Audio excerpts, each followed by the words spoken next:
Hello everyone, this is the third part of the types of pressure. In this video, you will learn about hydro test pressure as per UG 99. First, we will see what is hydro test pressure.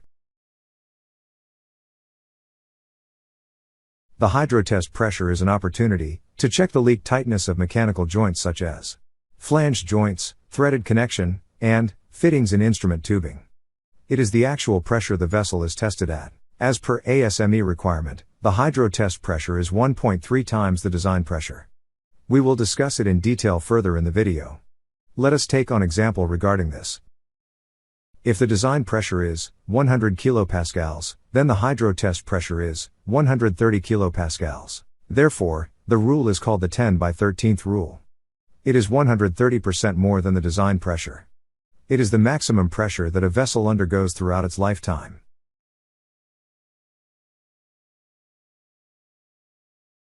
You can see the process diagram for the hydro test pressure. Further, ASME Section 8, Division 1 sets out the general requirements for the inspection and testing of pressure vessels. One of the requirements is that either a hydrostatic test or pneumatic test must be performed, and the vessel must be inspected during the test. The test is done after all fabrication has been completed, and all examinations have been performed. For most pressure vessels, a hydrostatic test in accordance with UG 99 is done with water. For pressure vessels that cannot be safely filled with water, or where even traces of the testing liquid cannot be tolerated, a pneumatic test may be done in accordance with UG 100. Now, let's see the procedure for the hydrostatic pressure. Firstly, the pressure vessels designed for internal pressure shall be subjected to the hydrostatic test pressure that at every point in the vessel is at least equal to 1.3 times the maximum allowable working pressure multiplied by the lowest stress ratio. This is for the material vessel is made of.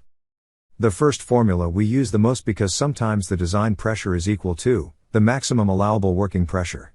We will see what is LSR in the next slide. The second formula is according to ASME and API, which is the pressure vessel inspection code. The third one is according to PTS, which is Petronas Technical Standards, where MAP is maximum allowable pressure.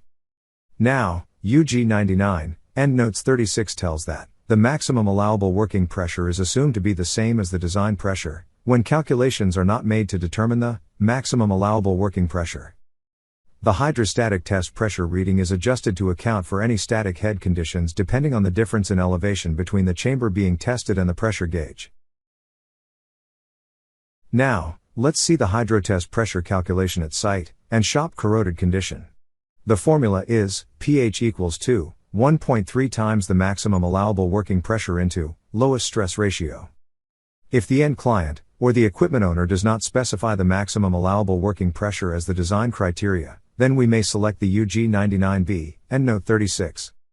Now, the lowest stress ratio is the ratio of material stress at its operating test temperature to the material stress at its design temperature. Also, this stress ratio of pressure components such as shell, dish ends, nozzles, their flanges, and to be precise also the nozzle bolting, and the visual inspection shall be made at a pressure, not less than the test pressure, divided by 1.3. Let's learn some facts and practices regarding hydrotest pressure. Though the pressure vessels are designed for high temperature applications, but they will be hydro tested at room temperature. Since the induced stress in pressure vessels due to hydrostatic test is a function of temperature, a conversion factor called LSR is used to convert the allowable stress value at test temperature to the stress value at the design temperature. For example, if the pressure vessel is designed to handle the fluid at room temperature, then LSR is equal to 1. Note that the test pressure will be higher than the maximum allowable working pressure. Now, you will see the graph of pressure versus time, where we will see two kinds of pressure. First one is inspection pressure, and the second one is test pressure. About the test pressure holding time. ASME does not specify anything about the test pressure holding time. As a practice, 30 to 60 minutes is followed. You can see the formulas for test pressure and inspection pressure. We will use these formulas in one example to find the hydro test and inspection pressure with given data. In this example, we have data given in which the material used for the vessel is stainless steel of 316 grade, with lower carbon version.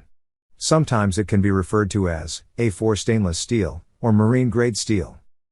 We have a design temperature, equal to 400 degrees Fahrenheit, and a design pressure of 3,000 pounds per square inch gauge. The maximum allowable stress of marine-grade steel is equal to 20,000 pounds per square inch gauge, at an operating test pressure of 100 degrees Fahrenheit. And it will change to 19,300 pounds per square inch gauge at the design temperature of 400 degrees Fahrenheit. Put values at its suitable place and calculate the hydro test pressure. We will get the hydro test pressure, equal to 4,041.450 pounds per square inch. Now, put this value in the inspection pressure formula. You will get the inspection pressure, equal to 3,108.807 pounds per square inch. After this calculations, you will see the processes of hydrostatic testing. In the first stage, we usually raise the pressure up to 40% of the final pressure. Now we will stop pressurizing and keep it for 5 minutes. And then make a fast visual inspection of the external surface. In the second stage, we will restart the pressurizing up to 70% of the final pressure. Then stop the operation. We will keep it as it is for 5 minutes, and once again we will make a fast visual inspection of the external surface. In the third stage, we will restart the pressurizing up to 100% of the final pressure. Then we will stop the operation, and then keep it for 45 minutes. At last, we will see some activities performed before hydro testing. Activities followed are: first of all, we will check all the welding that has already been finished and fully accepted by the non-destructive examination as per the project inspection and test plan. Secondly, we will make sure and inspect the inner part of the vessel is clean and free of any remaining slag, and that the external surface is dry for the correct execution of the visual inspection during the vessel pressure testing. Now, we will check the pressure gauge's calibration tag, certificate, and the range of the lower limit and upper limit of the gauges. It needs to be between 1.5 and 4. It is necessary to control the test equipment such as the test pump and housing for soundness and tightness. We will make sure that the test temperature will not violate the following values. Minimum test temperature is equal to minimum design metal temperature plus 30 degrees Fahrenheit, and maximum test temperature equal to 120 degrees Fahrenheit. Here, MDMT is the minimum design metal temperature. It is stated in the pressure vessel design document that it reduces the risk of a brittle fracture during the test. We also make sure which reinforcement pads are already soak tested. If in case the vessel material is sensitive, we must use corrosion inhibitors to control the quality of water. Last of all, the placement of vents is important. It is required to be placed at high points of the vessel, in a position where it is possible to purge air pockets while the vessel is filling. That is all about hydrotest pressure. Thanks for watching. Until then, learn and grow.